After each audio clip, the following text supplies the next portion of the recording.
Hello everyone, my name is Edgar B. Rebuyos Jr. and for today's video, we will be reciting the classic tongue twister. So without further ado, simulan na natin to. Peter Piper pick a pick o pickle peepers, a pick o pickle peepers, Peter Piper pick. If Peter Piper pick a pick o pickle peepers, where's the pick o pickle peepers, Peter Piper pick? Peter Piper pick a pickle peepers, a pick o pickle peepers, Peter Piper pick. If Peter Piper pick a pick o pickle peepers, where's the pick o pickle peepers, Peter Piper pick?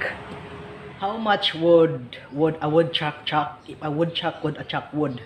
He could chuck he would as much as he could, a chuck as much wood as a woodchuck would if a woodchuck could chuck wood. How much wood would a woodchuck chuck if a woodchuck could chuck wood?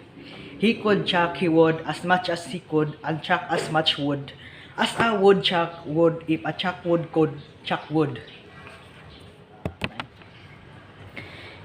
She sells seashells by the seashores.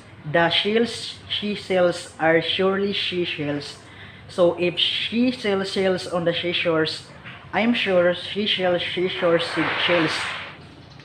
She sells seashells by the seashores. The shells she sells are surely seashells. So if she sells shells on the seashore, I'm sure she sells seashore shells. Betty bought a bit of butter, but the butter Betty bought was bitter. So Betty bought a bitter butter, and it was bitter than the butter Betty bought before. Betty bought a bit of butter, but the butter Betty bought was bitter. So Betty bought a bitter butter, and it was bitter than the butter Betty bought before.